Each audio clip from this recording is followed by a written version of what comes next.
Hello, everybody, and welcome to the talk, When and Why Would You Choose State Boarding? Is everyone able to hear me? Microphone working? Excellent, great. I'm Lucinda. I'm from the Good Schools Guide. The Good Schools Guide have a large stand just down these stairs right there with lots of consultants ready to answer any of your questions. The Good Schools Guide reviews schools. So we are here because we have visited pretty much every school that you'll be able to see, hear and meet.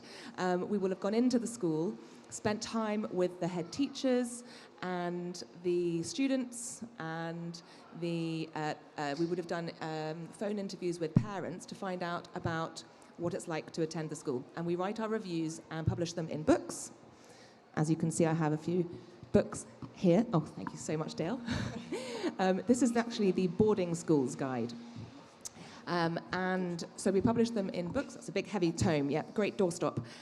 And also on our website. So if you're interested in reading any of the reviews of any of the schools, please do go down and speak to our team just down these stairs here at the Good Schools Guide stands. So I'm joined here today by my colleague, Melanie Sanderson. Mel is the managing editor of the Good Schools Guide and decides which schools are in and which schools are out, which are the best schools in the UK, and knows huge amounts about all of the schools that we have reviewed. We also have Dale, who represents Wymondham College, a state boarding school in Norfolk, and David, representing Cranbrook School, which is in Kent. So, it's a smaller group today, although a good number of you. If any of the ones at the back, if you wanted to come forward, because there's not that many of you, we might jump to Q&A and be able to answer lots of the questions that you guys have here today a little bit sooner. So we're going to talk about state boarding schools in general. Dale and David will enlighten us about what it's like to attend a state boarding school, etc., and then we're going to jump to questions. Okay, so first of all, how does state boarding differ to private boarding? So I'm going to throw that straight to you, David, if that's okay. I've worked in both state boarding schools and private schools, and in many ways they're very similar. In fact, I'm currently at a school where the facilities are infinitely better than the two previous independent schools I worked at, so that's quite interesting. The ethos is similar. State boarding has a long history. Cranbrook School is over 500 years old. It's got wonderful history, traditions that run deep. Traditionally, and I've looked into this, a number of people, particularly going back to the sort of post-war, children whose parents were in the armed forces would come to a state boarding school. Because, of course, a state boarding school is where your tuition is provided for by the state, free of charge, of course, free at the point of delivery, and where parents only pay for the boarding aspect of things. So there's a differential there. But overwhelmingly, and I have to say this, overwhelmingly, the similarities outweigh the differences. You know, the pastoral care runs deep. I'm sure in both of our schools it runs deep. It has to. That's fundamental, the home away from home. The experience of the boarders, the weekend experience, is very, very similar. So I would say overwhelmingly similar, with a few differences, particularly on price. Yes. Okay, so for those of you who don't know about the pricing, so for state boarding school, the education that your child will receive is funded by the state. You pay for the boarding element, which is chargeable anywhere between currently around £12,000 and £19,000 per annum. So that element is paid for by yourself. So it is, compared to the private boarding school sector, quite good value, and therefore a very good choice. In terms of stats, there are about 35 state boarding schools, is that right, in the UK at the moment. The Good Schools Guide have managed to review about 10 of them. And then also, we're going to come on to talk about this in a minute, but about a third of those 35 schools are academically selective. So we'll talk a little bit about how you get in a minute, but just to give you a sense of that as well. Okay, and Dale, can you answer the same question, please? From your perspective, how does the state boarding offering differ to private school, fully funded by the parent boarding? Yeah, I think I'd echo what David says, really, that there are lots of amazing schools in this auditorium today. I think there's 4 or 5 state boarding schools here. I think we're still a bit of a hidden gem in the boarding landscape. I think the Sunday Times wrote an article 20 years ago which kind of made that point, and actually the fact that we've been invited to speak here in an independent school show representing state boarding, I think, is indicative of an interest that lots of independent families are having in the state boarding sector. And I think David pointed to one of those draws, that there is a price point for state boarding which might be more affordable or more attractive or more interesting than some of the independent sector. But I think we're both keen, and certainly in our schools, to reflect that that doesn't mean that the offer is in any way diminished. It's not a cheap independent education, for example, which is a valid question that somebody has asked me this weekend. As David was saying, in terms of opportunities, in terms of aspiration, in terms of the outcomes of our students, I think there probably is a breadth in our student population. So Wymondham, along with 2/3 of the state boarding schools, is not selective. So there isn't an entrance examination, there isn't an 11 plus. There's a suitability to board process, but for those state boarding schools without an entrance examination, then that removes some of the pressure in terms of preparing for all of that. And I think in both of our schools in the state boarding sector, there is a great sense of the independent school ambition, of aspiration, of excellence. And all of our children, whilst perhaps broader in terms of their starting points educationally, in terms of their life experiences at the point of starting our schools, go on to have amazing journeys in the state boarding sector. Thank you. Mel, anything to add?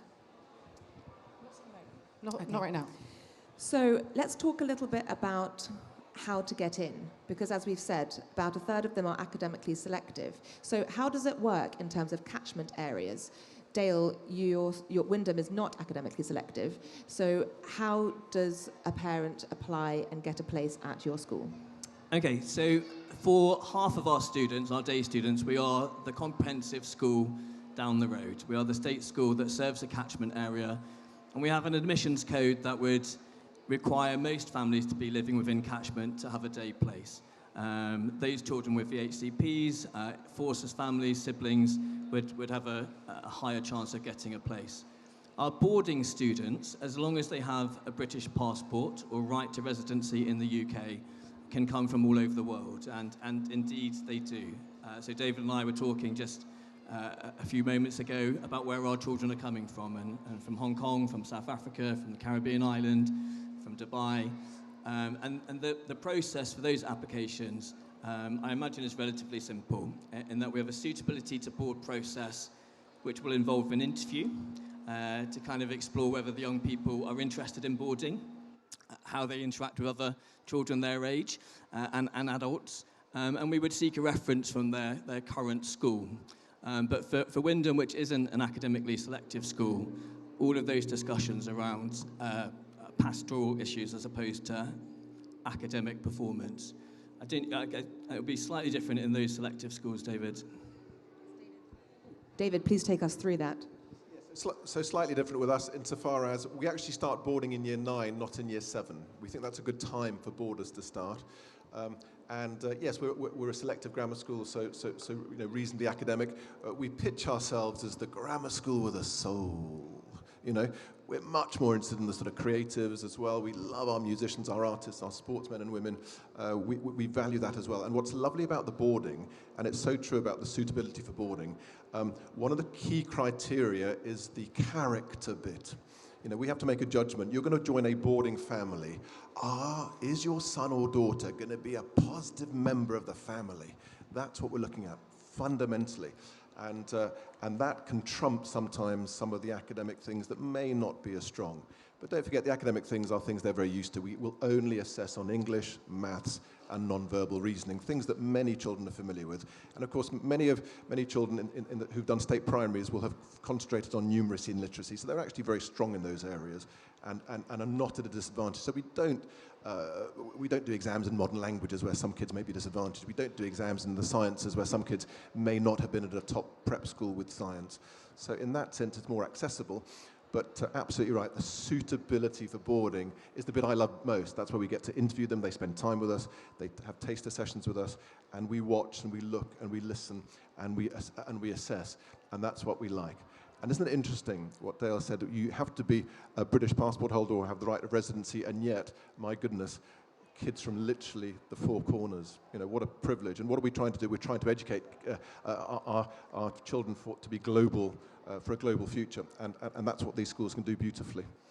Brilliant. So just jumping back there to the element of it being academically selective, your school and perhaps some of the other state boarding schools that deem themselves that are academically selective, it's not just the academics. In comparison to perhaps other grammar schools that are day schools, it's really about other elements of the student as well that are looked at, especially because for those who are going to be boarding, you do have the suitability to board assessment process, if you like, to really get to know the child in the round. Fantastic. Let's talk about your students. Oh, do you have anything to add to that, Mel? I just did have a further question, actually, which was just came to my mind as you were speaking.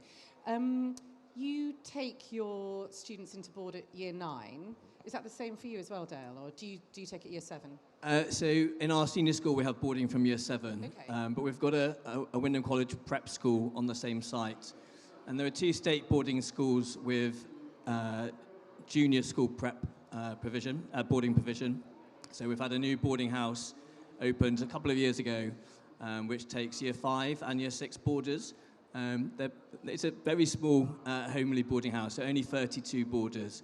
But that serves very nicely those boarders that want to come to Wymondham College and be a boarder a year later. So there is the option to board from year 5. Oh, that's excellent to know. The lead on to that was obviously with the independent boarding schools, the selection process is normally many, many years in advance. So parents coming from overseas, or if they're moving locations or their needs change for any reason, are at a slight disadvantage if they haven't already started the admissions process in year 5 or 6. Is that different for you? Are you doing things on a much smaller timescale? Absolutely right, and it's amazing how many children we pick up who've missed the boat elsewhere. Yeah. You know, I mean, kids joining big independent schools in year 9 have been in the system since year 5. Yeah. And I think, firstly, I think it's a bit, that's bonkers because your child will change, and change a lot, particularly the boys. And so we have much tighter turnaround. So it's the year before, but we encourage people to start visiting in year 7 and to have taster events, to really get to know us, to meet people. Don't just be seduced by the place, understand the people, the processes. And so it is a tighter turnaround. So I think that works a bit more neatly for people, particularly those based abroad. And so your numbers swell in year 9 as well, Very is that much correct? so, So yeah. how many new people?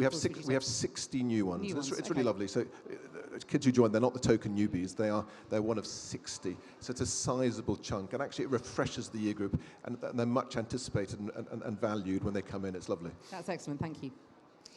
Okay, let's talk a little bit about the cohorts that you have, because as you said, Dale, there's an opportunity to board a bit earlier, a bit younger, year 5 and year 6, to see if it's suitable, perhaps.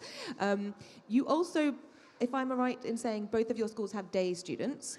So what numbers are we talking in terms of day students, in terms of boarders, and then of the boarders, where have they come from? You've mentioned already you have a very international mix.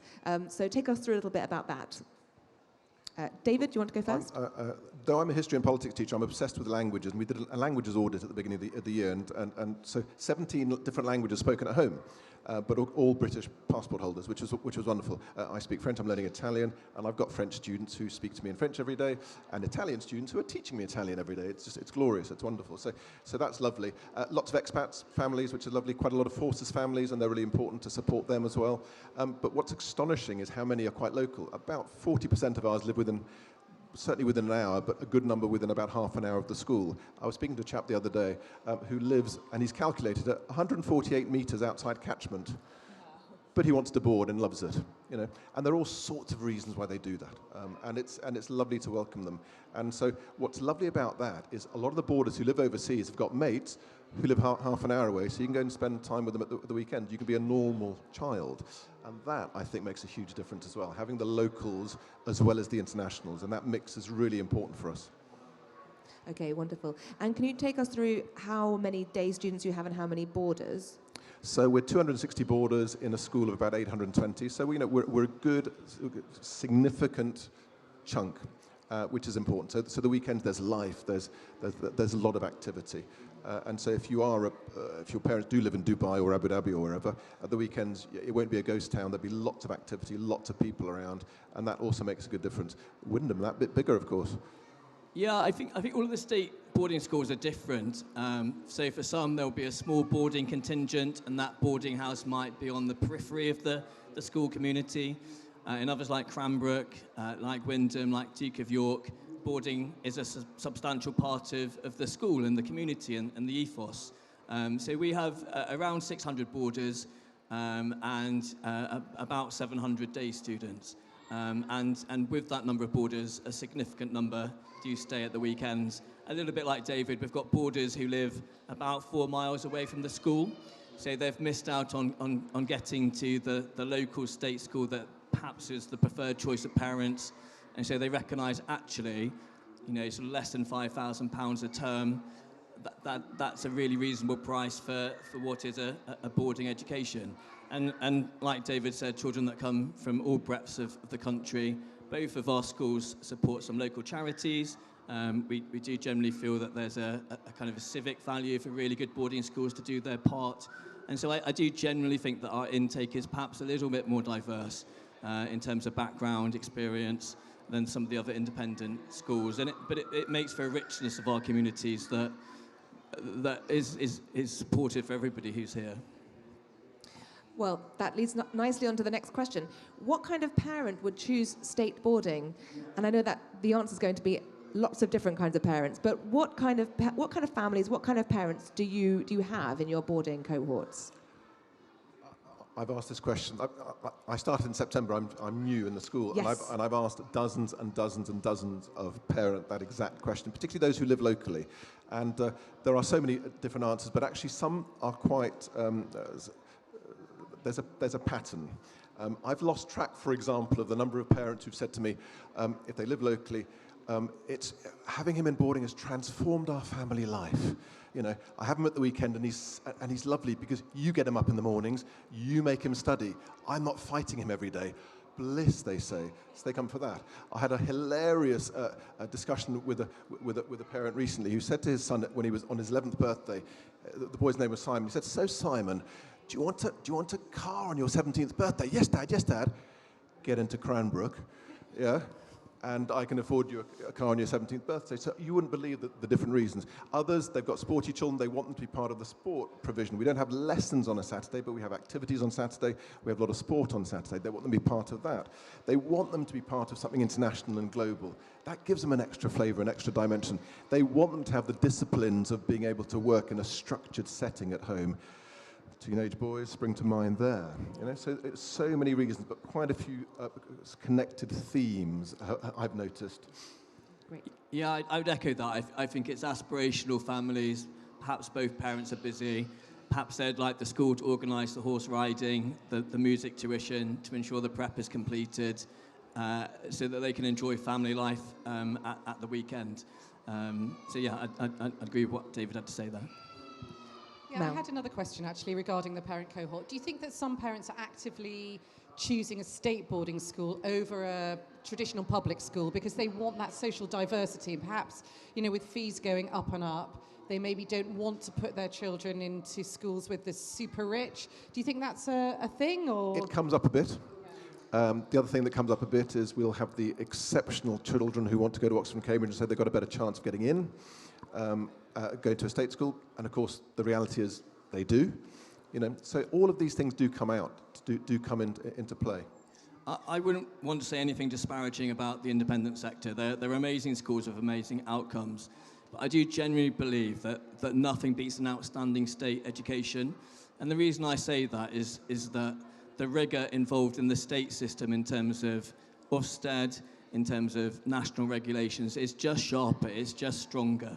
Wymondham had an Ofsted inspection 4 or 5 weeks ago, 10 inspectors, 3 days. I mean, it was full on. It was properly robust. And I think you can trust those judgments and those determinations. And as David said, alongside that educational rigour are all of those things that we do traditionally connect with the independent sector around aspiration, about being ambitious for Oxbridge. And so I think we kind of bridge both of those domains really, really well.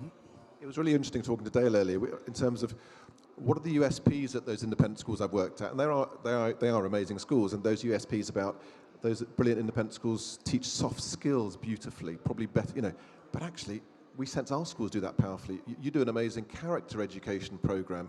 We do something called the Cranbrook Diploma, which is all about the supra-curriculum, the EPQ, the Oxbridge competitions, the work experience placements at the top. And that's happening in the state sector as well. Let's not discount that. There are pockets of absolute excellence within the state sector that shouldn't be overlooked. Absolutely. Come to you then, Mel. For families here who are considering boarding for their child, how will they know if their child would suit a boarding school environment? Well, that really is a million-dollar question. I think one of the things that we really encourage parents to do is take the feed from their child. I think the days of children being sent to boarding school are very much over now. I know that there's a prep school head here who often talks about you are allowed to go to boarding school. So it's typically now with modern parenting something very much that is coming from the child typically. Possibly the parent has put the opportunity in their path, has made them realise that it is an option for them. But I think it's typically taking the feed from the child now and looking at whether or not they will really want to do it themselves. Thank you. Anything to add, Dale or David? I mean, I would suggest wherever possible, if you're going to send your child to a boarding school, go to one of their taster evenings or preview weekends. Like, you need to inhabit the space as a family and get that sense about whether your child is going to be looked after, whether they're going to feel safe and happy, whether they're going to make friends and form a community around them. And certainly both of our schools do that, and I think that would be an important thing for you to do, to walk in the shoes of those that have been before you, speak to previous parents, allow your child to speak to boarders who are currently there, and listen to your gut. There's a key thing I would advise is if your son or daughter is starting in the sixth form, they're almost certainly going to get their own room, which is good. But if they're going to start in year 9, they will be sharing, and they may not be used to sharing.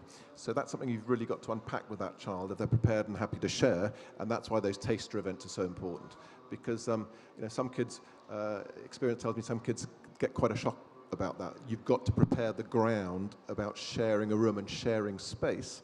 And then the older they get, of course, they'll get their own room and they'll get their own independence. So that's something just to bear in mind.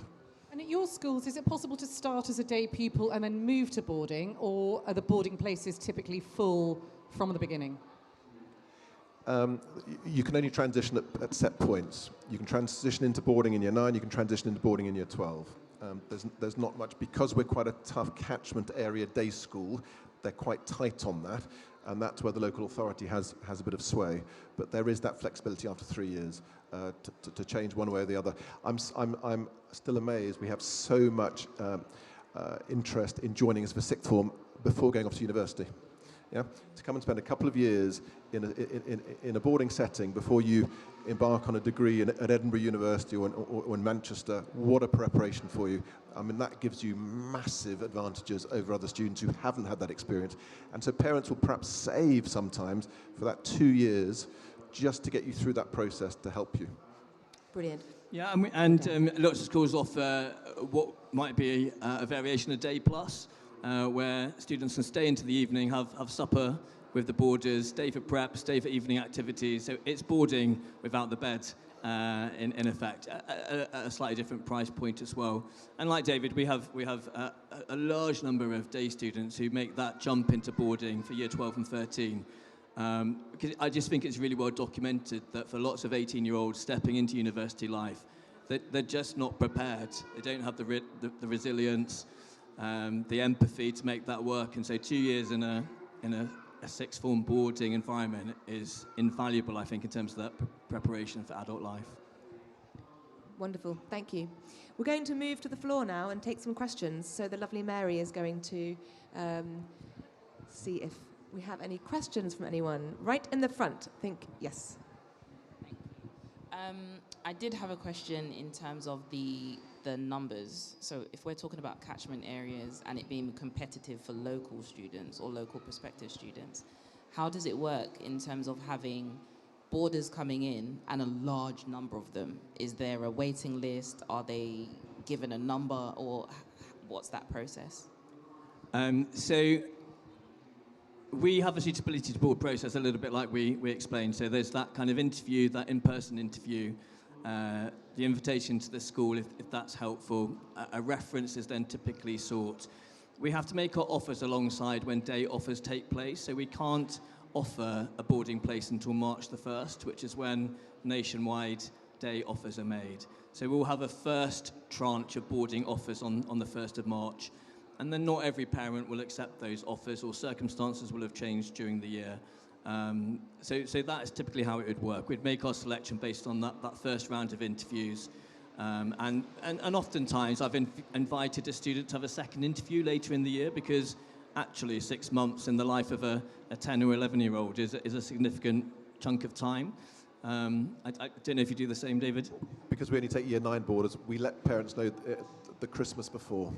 But by December, you should know about whether or not they've been accepted for the following September. That gives a little bit more time, a little bit more wriggle room, which helps. But we've got a pretty good sense before then, because we've got to know them since year 7, because the school operates from year 7. We've got a pretty good sense about their suitability, about their academic credentials.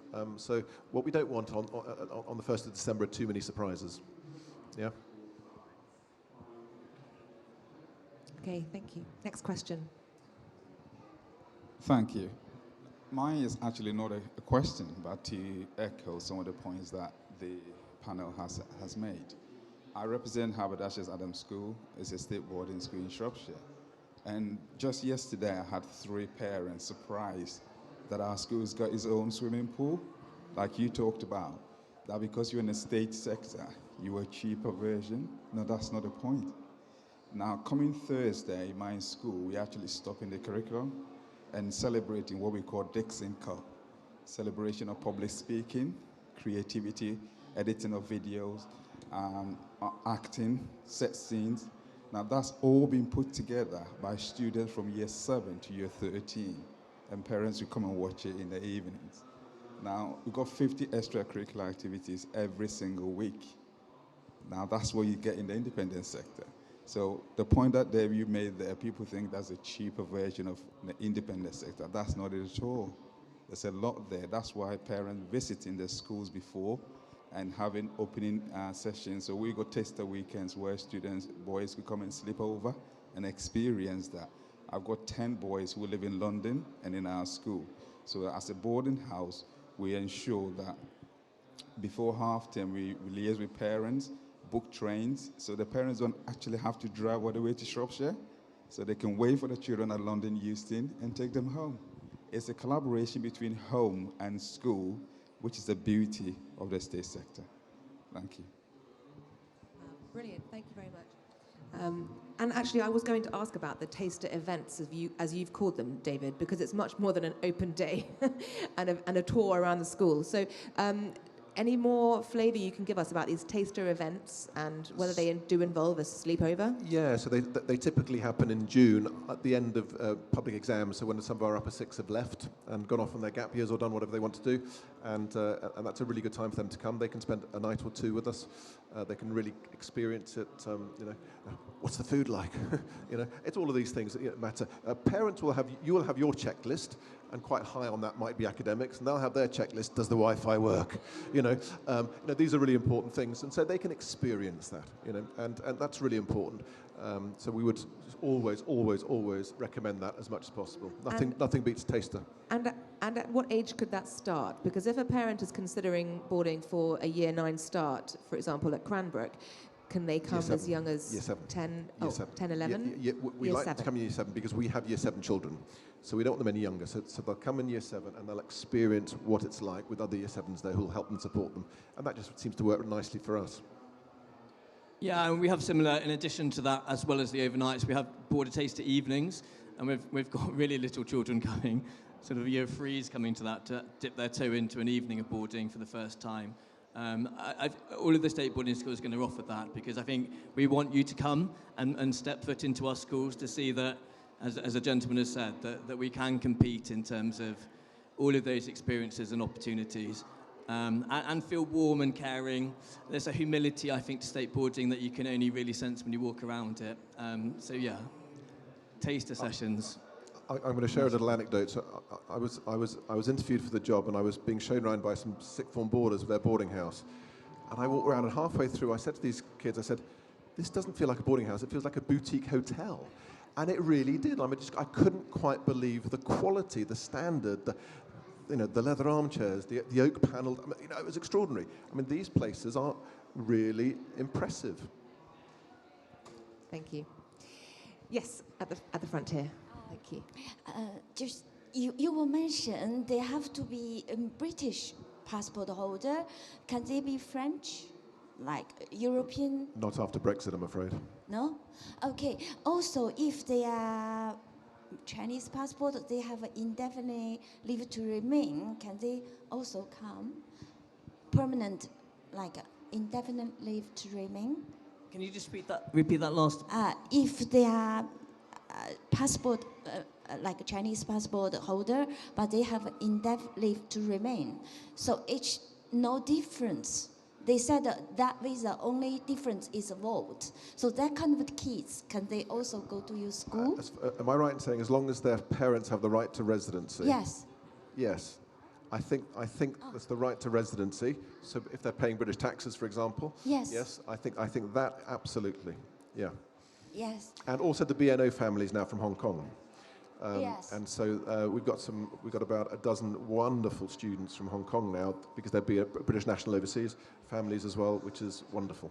Yes, because I noticed this summer one of the Chinese kids, he said he go to boarding, but it's a state school boarding. I said, how come you couldn't get visa? That's why I was just really happy to know the detail. Another question I was thinking, last year, my daughter was really struggling, go to independent school or state school.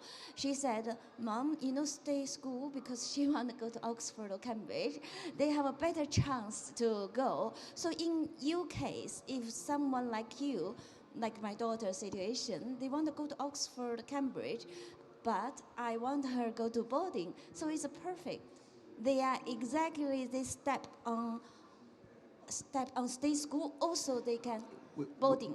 We're so lucky because the scholarship program starts in year 9, and so last week we had 2 professors from Oxford down to visit the children. So the Oxbridge, the Medic, the top universities do so much outreach primarily with state schools. Of course they do, because they have a duty to do that, and so we have access to these incredible people on a very regular basis, and it'll be the same at all state boarding schools. We're so lucky. Yeah, so we recruit 2 what we call academic scholars in residence. So they are graduates from Oxford or Cambridge. They live in our boarding house, and their sole role is to prepare the next cohort of Oxbridge candidates for the process. So I think it's indicative of what we were saying about the sense of ambition not being diminished because we're state sector. I think it's parable, if not better, than some independent sector provision. Which year you start to help children to prepare in the Oxford or Cambridge? We start in year 8, so we take year 8 students to Oxford and Cambridge colleges. In year 10, we've got a visiting speaker program as well. It's about scratching that itch, creating curiosity, a sense of ambition, and then those academic scholars in residence I talked about work with our students from year 12, from the start of year 12, in terms of that sort of 14-month preparation window. But it's not just about Oxbridge, it's about getting the kids to the right place. And that could be, doing game design at Sunderland University, because it's the best course in the world outside of the USA to do game design. The best place in the world outside of the USA to do digital animation is the University of Bournemouth. You need to find these things out. It's not just about Oxbridge, it's about the best possible place they can go to for their passion. And it's twinning that up, and that's what absolutely we can do. I mean, the schools around here do it brilliantly, but we can do it just as well. I'm convinced of it. And also the independent school, they give a scholarship and a bursary. How about the state boarding? Do they have this kind of... We don't do as many bursaries. We do have music scholarships, academic scholarships, sporting scholarships, probably not to the same level of the independent school, because we're promoting at a different price point, and so the kind of financial model that we work with is a little bit different. So there are some opportunities for those kind of bursaries, but less so than in the independent sector for us.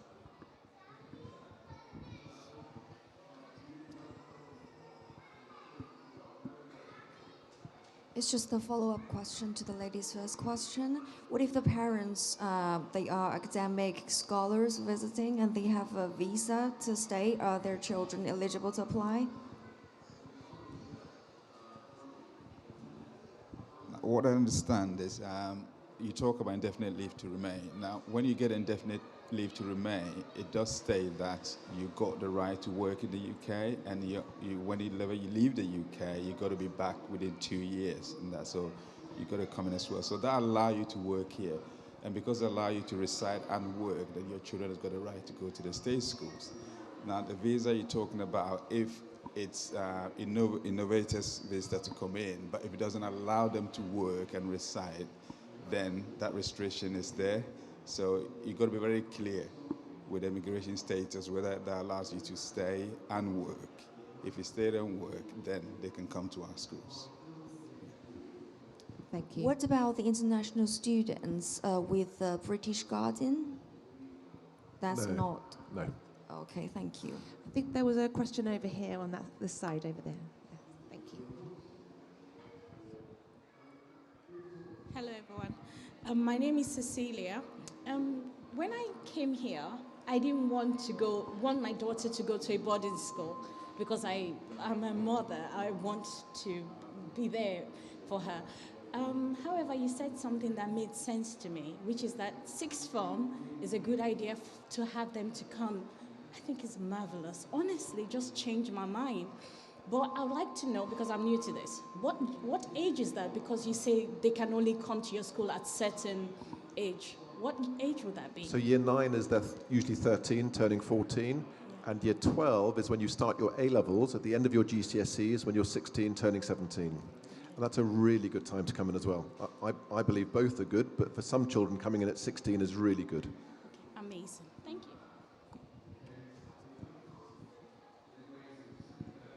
Actually, I couldn't agree more with that question there, but on that point, I was wondering how many students actually do board from sixth form only? We have 52 boarders in every year group at the school, and we will normally get about 15 to 20 new into the sixth form. So a good chunk. Thank you. I'm not sure about you. You'll have a lot more than that. Yeah, we've got 220 in our sixth form, so about 110 in each year group. But again, the state boarding sector provides a range of different schools. Some where boarding is more substantial. In our school, our day students are attached to our boarding houses as well. In other state boarding schools, the boarding might be quite separate from the day provision. So I think they're all viable options, and it's about finding the right school for your kid, really. Brilliant. Do we have another question over here?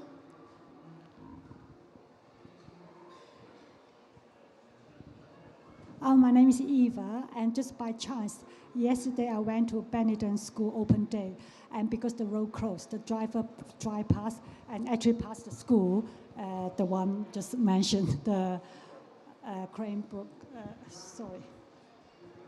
the one Cranbrook School, and that's what I thought, oh, it's wonderful. This actually is much more on the way to the house. And I thought, so I don't know that school because I just by now talking, and I thought, it's another option. Like you said, when I went to see that one, not quite feel, sometimes you need to feel whether it's the right school.